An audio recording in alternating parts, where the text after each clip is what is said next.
Hey guys, so I will be talking about the oxygen-hemoglobin dissociation curve. This curve is plotted with the percentage of oxygen saturation of hemoglobin on the y-axis, which is a measure of the extent to which the hemoglobin present is combined with oxygen, and it can vary from 0% to 100%, and the partial pressure of oxygen of blood on the x-axis.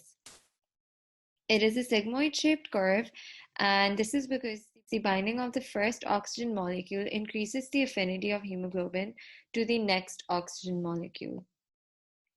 At a partial pressure of oxygen of 60, the curve starts to flatten off or plateaus, and this portion represents the pulmonary capillaries where oxygen is being loaded onto hemoglobin. And so when the partial pressure of oxygen is 100, then hemoglobin is 98% saturated. This means that if the partial pressure of oxygen were to fall from 100 to 60, then there wouldn't be much change in the percentage saturation of hemoglobin.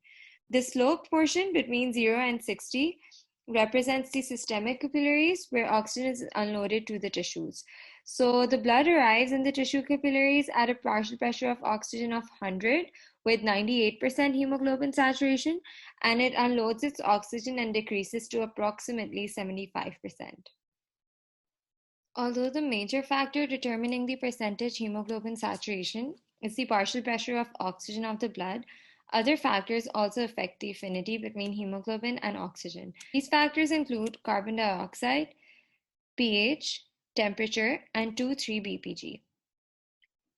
So a shift to the right can be caused by an increase in temperature, which may be as a result of exercising, and increase in 2,3-BPG, which may occur in people living at higher altitudes, an increase in H plus or CO2. So this is where the Bohr effect comes into play, and it's basically the influence of carbon dioxide and acid on the release of oxygen. So their presence decreases the affinity of hemoglobin for oxygen, and therefore more oxygen is unloaded in the tissues that are most active and producing the most carbon dioxide. This also occurs in the placenta as it requires more oxygen. A shift to the left can be caused by a decrease in temperature, a decrease in the concentration of H plus ions, and a decrease in 2,3-BPG. In this case, the hemoglobin affinity for oxygen will be higher and there will be decreased oxygen dissociation. And if the partial pressure of oxygen will be 50, then the hemoglobin saturation will be 90% as compared to the 83% in a normal curve. The Haldane effect is the effect by which the combination of oxygen with hemoglobin displaces carbon dioxide from hemoglobin, and this occurs in the lungs and is effective under high blood pH.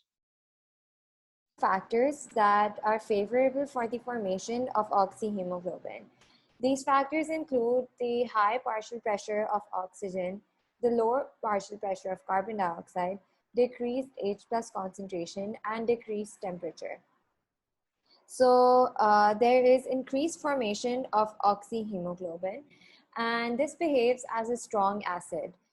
It releases H plus ions which bind with bicarbonate ions to form carbonic acid, which dissociates into H2O and carbon dioxide.